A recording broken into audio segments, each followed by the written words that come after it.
சென்னை விமான நிலையத்தில் இன்று 7வது நாளாக ஒரே நாளில் சுமார் 38 புறப்பாடு விமானங்கள், 33 வருகை விமானங்கள் என மொத்தம் 69 விமானங்கள் ரத்து செய்யப்பட்டதால் விமான பயணிகள் கடும் அவதியடைந்தனர். இண்டிகோ ஏர்லைன்ஸ் விமானங்களின் சேவைகளில் ஏற்பட்டுள்ள பிரச்சினை காரணமாக இன்று 7வது நாளாக சென்னை விமான நிலையத்தில் விமான சேவைகள் பெருமளவு பாதிக்கப்பட்டுள்ளன. இண்டிகோ ஏர்லைன்ஸ் விமான நிறுவனத்தின் சேவைகள் வருகின்ற 10ஆம் தேதி துவங்கி 15ஆம் தேதி அளவில்தான் வழக்கமான நிலைக்கு வரும் என்று கூறப்படும் நிலையில் விமானங்கள் ரத்து காரணமாக பயணிகளுக்கு அது மிகப்பெரிய அளவில் பாதிப்பை ஏற்படுத்தும் என்று கூறப்படுகிறது. சென்னையில் நடைபெற்று வரும் தமிழ்நாடு ஊரக வளர்ச்சித்துறை தொழிலாளர்கள் சங்க காத்திருப்பு போராட்டத்திற்காக மயிலாடுதுறை மாவட்டத்திலிருந்து வேனில் சென்ற 22 ஊழியர்கள் முன்னெச்சரிக்கை நடவடிக்கையாக கைது செய்யப்பட்டனர். தமிழ்நாடு ஊரக வளர்ச்சித்துறை தொழிலாளர்களுக்கு கொரோனா கால ஊக்கத்தொகை வழங்க வேண்டும், பணிக்கொடை பட்டுவாடா சட்டத்தின் கீழ் அனைவருக்கும் பணிக்கொடை வழங்க வேண்டும் உள்ளிட்ட 11 அம்ச கோரிக்கையை வலியுறுத்தி இன்று சென்னை பனகல் பார்க் அருகே தமிழ்நாடு ஊரக வளர்ச்சித்துறை தொழிலாளர்கள் சங்கம் சார்பாக காத்திருப்பு போராட்டம் நடைபெற்றது. இந்த போராட்டத்தில் கலந்து கொள்வதற்காக மயிலாடுதுறை மாவட்டத்திலிருந்து ஊரக வளர்ச்சித்துறை தொழிலாளர்கள் சங்க மாவட்ட செயலாளர் தமிழ்மலர் தலைமையில் 22 தொழிலாளர்கள் வேனில் புறப்பட்டு சென்றனர். சீர்காழி அருகே கொள்ளிடம் 4 வழி சாலை சோதனை சாவடியில் அவர்களை தடுத்து நிறுத்திய போலீசார் 22 பேரையும் கைது செய்து தனியார் மண்டபத்தில் அடைத்தனர். அப்போது தொழிலாளர்கள் தங்களது கோரிக்கையை வலியுறுத்தியும் தடுத்து நிறுத்தி கைது செய்யும் அரசின் நடவடிக்கைக்கு எதிர்ப்பு தெரிவித்தும் கோஷங்களை எழுப்பினர். கீழ்கரை அருகே 1 கோடி ரூபாய் மதிப்பான 4 கிலோ எடை கொண்ட யானை தந்தங்கள் பறிமுதல் செய்த போலீசார் இது தொடர்பாக 3 கைது செய்து விசாரணை மேற்கொண்டு வருகின்றனர். ராமநாதபுரம் மாவட்டத்தில் இருந்து கடல் வழியாக இலங்கைக்கு யானை தந்தங்கள் கடத்தப்படுவதாக போலீசாருக்கு ரகசிய தகவல் கிடைத்தது. தகவலின் அடிப்படையில் தீவிர தேடுதல் வேட்டை நடத்திய மெரைன் போலீசார் இலங்கைக்கு கடத்த முயன்ற 4 கிலோ யானை தந்தங்களை இன்று பறிமுதல் செய்தனர். பறிமுதல் செய்யப்பட்ட யானை தந்தங்களின் மதிப்பு ரூபாய் 1 கோடி ஆகும். இந்த யானை தந்தங்கள் கடத்தல் சம்பவம் தொடர்பாக 3 பேரை போலீசார் கைது செய்துள்ளனர். கைது செய்யப்பட்ட நபர்களிடமிருந்து தொடர்ந்து விசாரணை நடைபெற்று வருகிறது. அருப்புக்கோட்டை அருகே பசும்பொன் முத்துராமலிங்க தேவரின் முழு உருவ வெண்கல சிலை மற்றும் கட்டிட பூமி பூஜை விழாவில் அமைச்சர் KKSSR ராமச்சந்திரன் கலந்து கொண்டு அடிக்கல் நாட்டி பணிகளை துவங்கி வைத்தார். விருதுநகர் மாவட்டம் அருப்புக்கோட்டை அருகே பாளையம்பட்டியில் இன்று பசும்பொன் முத்துராமலிங்க தேவரின் முழு உருவ வெண்கல சிலை மற்றும் கட்டிடத்திற்கு பூமி பூஜை நடைபெற்றது. இதில் வருவாய்த்துறை அமைச்சர் KKSSR ராமச்சந்திரன் கலந்து கொண்டு அடிக்கல் நாட்டி பணிகளை துவங்கி வைத்தார். முன்னதாக இந்நிகழ்ச்சியில் பங்கேற்க வந்த அமைச்சருக்கு உறவின்முறை நிர்வாகம் சார்பில் மரியாதை அளிக்கப்பட்டது. இந்நிகழ்ச்சியில் பாளையம்பட்டி ஊர் மக்கள், திமுக நிர்வாகிகள் உள்ளிட்டோர் ஏராளமானோர் கலந்து கொண்டனர். தேனி மாவட்டம் போடிநாயக்கனூர் பிரபல ஏலக்காய் வியாபாரியும் திமுக மாநில பொதுக்குழு உறுப்பினருமான சங்கர் என்பவரது வீடு, அவரது அலுவலகம் மற்றும் கொடவுனில் 3வது நாளாக தொடரும் அமலாக்கத்துறையினர் தீவிர சோதனை நடத்தி வருகின்றனர். தொடர்ந்து 3வது நாளாக அமலாக்கத்துறையினர் தீவிர சோதனை நடத்தி வருகின்றனர். சங்கர் மனைவியும் நகர்மன்ற தலைவருமான ராஜராஜேஸ்வரி சங்கரை பெண் காவலர்களின் பாதுகாப்புடன் வீட்டில் வைத்து தொடர் விசாரணை மேற்கொண்டு வரும் நிலையில் சங்கருடன் வர்த்தக தொடர்பு வைத்திருக்கும் உறவினர்கள் மற்றும் நண்பர்களிடம் தீவிர விசாரணை மேற்கொள்ளப்பட்டு வருகிறது. தலைமறைவாக உள்ள சங்கர் இன்று அமலாக்கத்துறை விசாரணைக்கு ஆஜராகலாம் என எதிர்பார்க்கப்படுகிறது. வானூர் அருகே வீடூர் அணையிலிருந்து திறக்கப்பட்ட தண்ணீரானது ஆற்றின் ஓரம் உள்ள 10 ஏக்கர் விவசாய நிலத்தை சூழ்ந்து மண்ணரிப்பு ஏற்பட்டுள்ளதாக வேதனை தெரிவித்துள்ள விவசாயிகள் ஆற்றின் ஓரம் தடுப்பு சுவர் அமைத்து தர வேண்டும் என்று கோரிக்கை வைத்துள்ளனர். விழுப்புரம் மாவட்டம் வானூர் அருகே உள்ள பக்கிரிபாளையம் கிராமம் சங்கராபரணி ஆற்று ஓரம் அமைந்துள்ளது. இதனால் வீடூர் அணையிலிருந்து தண்ணீர் திறக்கப்பட்டதால் சங்கரபாணி ஆற்றில் வெள்ளப்பெருக்கு ஏற்பட்டு அங்குள்ள விவசாய நிலங்கள் அதிக அளவில் பாதிக்கப்பட்டுள்ளது. இந்நிலையில் விழுப்புரம் மாவட்டத்தில் தொடர் கனமழை காரணமாக விடூர் அணை திறக்கப்பட்டது. இதனால் சங்கரபரணி ஆற்றில் தொடர் வெள்ளப்பெருக்கு காரணமாக அங்கு விவசாய நிலத்தில் தண்ணீர் புகுந்து மண்ணரிப்பு ஏற்பட்டு சுமார் 10 ஏக்கர் பட்டா விவசாய நிலங்கள் ஆற்றில் அடித்து செல்லப்பட்டுள்ளன. இதனால் பாதிக்கப்பட்ட மாற்றுத்திறனாளி விவசாயி ஒருவர் தன்னுடைய நிலத்தில் பயிரிட்டிருந்த கத்திரிக்காய், வெண்டைக்காய் போன்ற பயிர்களும் ஆற்றில் அடித்து செல்லப்பட்டுள்ளதாகவும், அதிக அளவில் தண்ணீர் வந்ததால் ஆற்று ஓரம் இருக்கும் தங்களது வீடுகளும் விவசாய நிலங்களும் தொடர்ந்து பாதிப்புக்கு உள்ளாவதாக வேதனை தெரிவித்தார். மேலும் ஆற்றில் நீர்வரத்து அதிகம் காரணமாக அங்குள்ள சுடுகாடு மற்றும் எரிமேடை ஆற்றில் அடித்து செல்லப்பட்டுள்ளதாக வேதனை தெரிவித்த அப்பகுதி விவசாயிகள் புதுவை பகுதியில் இருந்த தடுப்பணை பல ஆண்டுகளுக்கு முன்பு சேதமடைந்து இங்கு நீரின் அளவு அதிகரித்து செல்வதால் இதே நிலை நீடிப்பதாக குற்றம் சாட்டினர். மேலும் புதுவை மாநிலத்தில் உள்ள சேதமடைந்த தடுப்பணைகளையும் புதுவை அரசு உடனடியாக கட்ட வேண்டும் என கோரிக்கை விடுத்ததோடு சங்கராபரணி ஆற்றங்கரையோரம் சுமார் 1 கிலோமீட்டர் தூரம் தடுப்பு சுவர் மற்றும் பாறைக்கற்கள் கொட்டி கொடுத்து விவசாய நிலங்களை பாதுகாக்க வேண்டும் என பக்கிரிபாளையம் கிராம விவசாயிகள் வலியுறுத்தியுள்ளனர். தொடர் மழை காரணமாக இன்று கிட்ட ஒரு மாத காலம் முன்னாடி இந்த கரிமலை கொட்டா ப்ளஸ் இங்கே சுடுகாடே கிடையாது. புதைக்க இன்றைக்கு யாராவது இறந்தா கூட இறந்தா புதைக்கிறதுக்கு யாருமே கிடையாது, இடமே கிடையாது. அதனால் இங்கே இந்த ஒரு 4 ஏக்கர் 5 ஏக்கர் நிலம் பூரா ஆற்றுல அட்டியும் போயிட்டு சுத்தமாக இங்கே இருக்கிற நிறைய விவசாயி பாதிக்கப்பட்டுக்கிறாங்க. அந்த பாதிப்பு இழப்பாக பிடி ஆஃபீஸில் நாங்கள் மனு கொடுத்தோம், கலெக்டர் ஆஃபீஸில் மனு கொடுத்தோம். இது வரைக்கும் எந்த வித பலனும் இல்லை, நடவடிக்கையும் எடுக்கல. ஆகையால் இதை நீங்கள் எல்லாரும் சேர்த்து சிஎம் இதுக்கு அனுப்புமாறு கேட்டுக்கொள்கிறேன். இது சங்கராபரணி ஆறு வீடூர் அணையிலேருந்து வருது தண்ணி. இங்கே ஏக்கர் கிட்ட ஒரு 25 ஏக்கர் நிலத்துல கிட்ட 15 ஏக்கர் நிலம் ஆற்றுல அடிச்சு போயிடுச்சு, பாதிப்பு அடிச்சு போயிடுச்சு.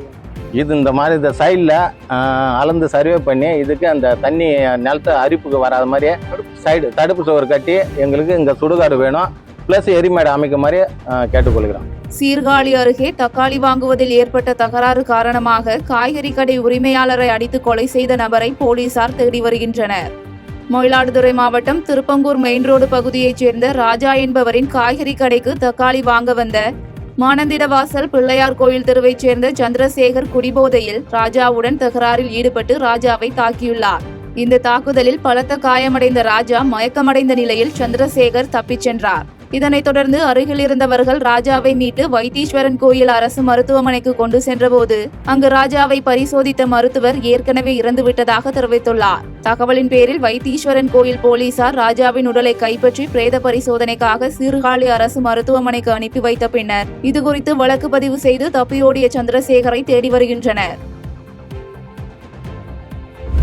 விளாத்திக்குளம் தொகுதி மக்கள் மற்றும் கல்லூரி மாணவர்கள் சார்பில் நீதிபதி GR சுவாமிநாதன் மீது நாடாளுமன்றம் மூலமாக நடவடிக்கை எடுக்க வலியுறுத்தி கோரிக்கை மனு அளித்திருப்பதாக சட்டக்கல்லூரி மாணவர் அக்ஷய் தெரிவித்தார். முதலமைச்சர் MK ஸ்டாலின் மதுரை விமான நிலையத்திற்கு வந்தபோது திருப்பரங்குன்றம் தீபம் ஏற்றுவது தொடர்பாக நீதிபதி GR சுவாமிநாதன் தீர்ப்புக்கு எதிர்ப்பு தெரிவித்து குரல் எழுப்பிய விளாத்திக்குளம் சட்டமன்ற உறுப்பினர் மார்க்கேண்டேயன் மகன் டெல்லி சட்டக்கல்லூரி மாணவன் அக்ஷய் தூத்துக்குடி மாவட்டம் எட்டயபுரத்தில் செய்தியாளர்களை சந்தித்தார். அப்போது முதலமைச்சர் MK ஸ்டாலின் குரல் வரும் காலத்தில் இந்தியாவையும் இந்த மாநிலத்தையும் காப்பாற்றக்கூடிய குரலாக அமையும் என்றும் பாசிசம் மற்றும் தனது சொந்த கருத்துக்களை திருப்பரங்குன்றம் தீபம் தொடர்பான வழக்கு தீர்ப்பில் இணைத்து எழுதிய நீதிபதி சுவாமிநாதன் குறித்து கவலை அடைந்ததாகவும் தெரிவித்தார். தொடர்ந்து மதுரை விமான நிலையத்தில் நீதிபதி சுவாமிநாதன் குறித்து முழக்கம் எழுப்பியதாக கூறிய அவர் கரப்ஷன் என்பது பணத்தால் மட்டும் கிடையாது, கருத்துகளாலும் ஆகக்கூடியது என தெரிவித்தார். மேலும் விளாத்திக்குளம் தொகுதி மக்கள் மற்றும் கல்லூரி மாணவர்கள் சார்பில் நீதிபதி GR சுவாமிநாதன் மீது நாடாளுமன்றம் மூலமாக நடவடிக்கை எடுக்க வேண்டும் என கனிமொழி MP-யிடம் கோரிக்கை மனு அளித்திருப்பதாக தெரிவித்தார். காலையில் நான் பத்திரிகையை பார்த்த பொழுது, பேப்பர்களை பார்த்த பொழுது அவர்கள் பாசிச கருத்துக்களை, பர்சனல் கருத்துக்களை ஜஸ்டிஸ் அவரது ஜட்மெண்டில் இணைத்து எழுதியதை போல் எனக்கு தென்பட்டது. அவர் ஒரு நிகழ்ச்சியிலும் அதையொட்டி அவர் பேசியிருந்தார். அந்த ஜட்மெண்டில் தான் என்னால் அந்த தீபத்தை ஏற்ற முடியவில்லை, ஆனால் இந்த ஒரு மன்றத்தில் அவர் சென்றிருந்த மன்றத்தில் நான் ஏற்றி விடுவேன் என்று கூறியிருந்தார். அதை கண்டு நான் மிகவும் கவலை அடைந்தேன். அதையொட்டி நேற்று CM அவர்கள் மிகவும் புரட்சிகரமான ஒரு ஸ்டேட்மெண்டை கொடுத்தார். அவர் என்ன கூறினார் என்றால், நான் இதை செய்வோம், இதன் கான்சிக்வன்சஸை நாம் பார்த்துக் கொள்ளலாம் என்று கூறினார். அந்த தைரியத்தில் தான் அந்த கோஷத்தை நான் எழுப்பினேன். 5 கோடி வாக்காளர்களை கொண்ட தமிழகத்தில் 2,70,00,000 மக்களை உறுப்பினராக கொண்ட இயக்கம் திமுக என நெல்லையில் திமுக அமைப்பு செயலாளர் RS பாரதி தெரிவித்தார். நெல்லை மேற்கு மாநகர திமுக சார்பில் தமிழக துணை முதலமைச்சர் உதயநிதி ஸ்டாலின் பிறந்த தினத்தை முன்னிட்டு கட்சி அலுவலகத்தில் 48 பேர் இரத்த தானம் வழங்கும் நிகழ்ச்சி நடைபெற்றது. இந்த நிகழ்ச்சியில் கலந்து கொண்ட திமுக அமைப்பு செயலாளர் RS பாரதி செய்தியாளர்களை சந்தித்தார். அப்போது முழு பூசணிக்காயை சோத்தில் மறைப்பது போல் நயினார் நாகேந்திரன் பேசுவதாக குறிப்பிட்ட அவர், யார் வந்தாலும் தமிழகம் அயோத்தியாக மாறாது என்றும் அயோத்தியில் பாஜக தோற்றுவிட்டது என்றும் விமர்சித்தார்.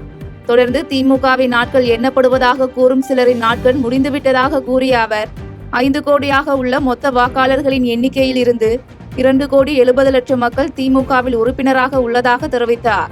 மேலும் சட்டம் ஒழுங்கு குறித்து பேசும் யோகியதை எடப்பாடி பழனிசாமிக்கு கிடையாது என்று குற்றம் சாட்டிய அவர் மிக விரைவில் எடப்பாடி பழனிசாமி போகும் இடமே வேறு என தெரிவித்தார். ஆபிரகாம் லிங்கன் சொன்ன பழமொழிதான் ஐ எம் பாலிசிங் மை ஷூன்னு சொன்னார்.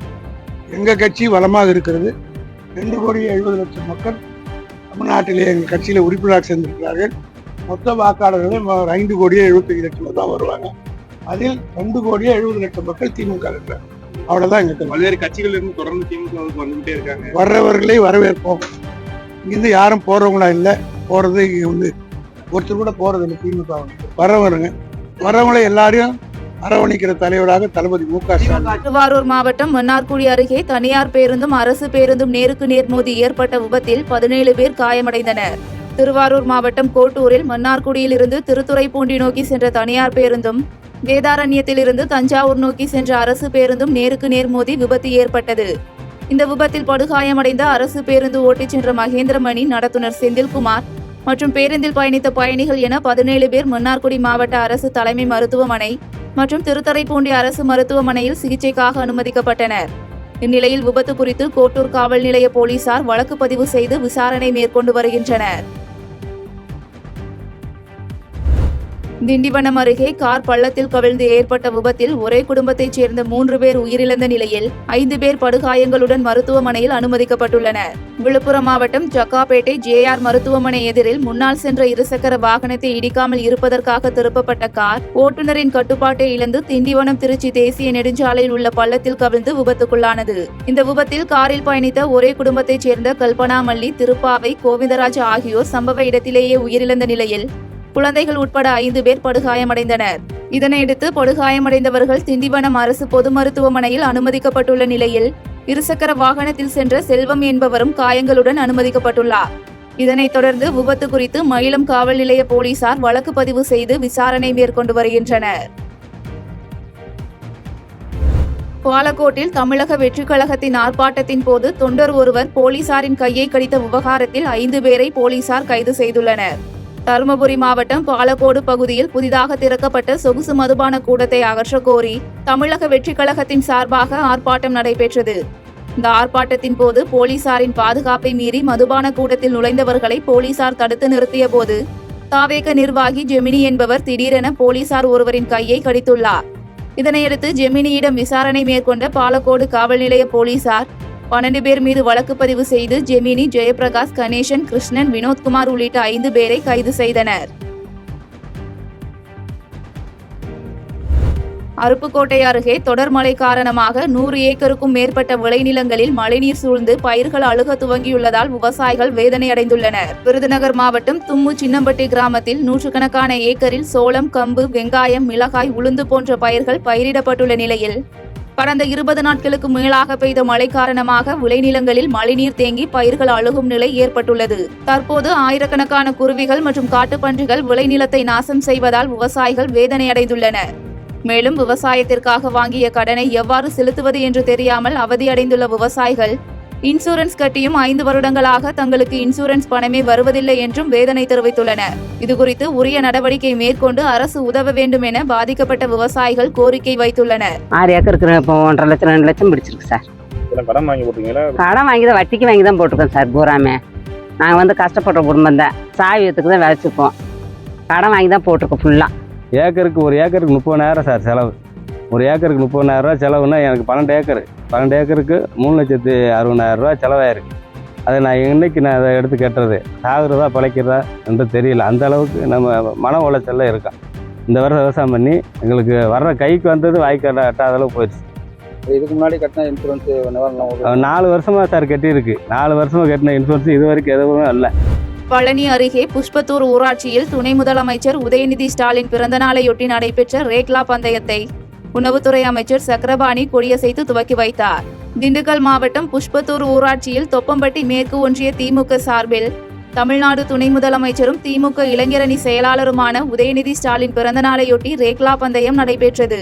மேலும் ஒன்றிய செயலாளர் சுப்பிரமணி தலைமையில் நடைபெற்ற இந்த ரேக்லா போட்டியை உணவு மற்றும் உணவுப் பொருள் வழங்கல் துறை அமைச்சர் சக்கரபாணி கொடியசைத்து துவக்கி வைத்தார். இந்த ரேக்லா பந்தயத்தில் கலந்து கொள்ள கோயம்புத்தூர், ஈரோடு, திருப்பூர், திண்டுக்கல், திருச்சி உள்ளிட்ட பல்வேறு மாவட்டங்களிலிருந்து ஏராளமான ரேக்லா பந்தய வீரர்கள் தங்களது காளைகளுடன் கலந்து கொண்டனர். மேலும் போட்டியில் வெற்றி பெற்றவர்களுக்கு ரொக்கப்பணம் மற்றும் கேடயம் வழங்கப்பட்டது.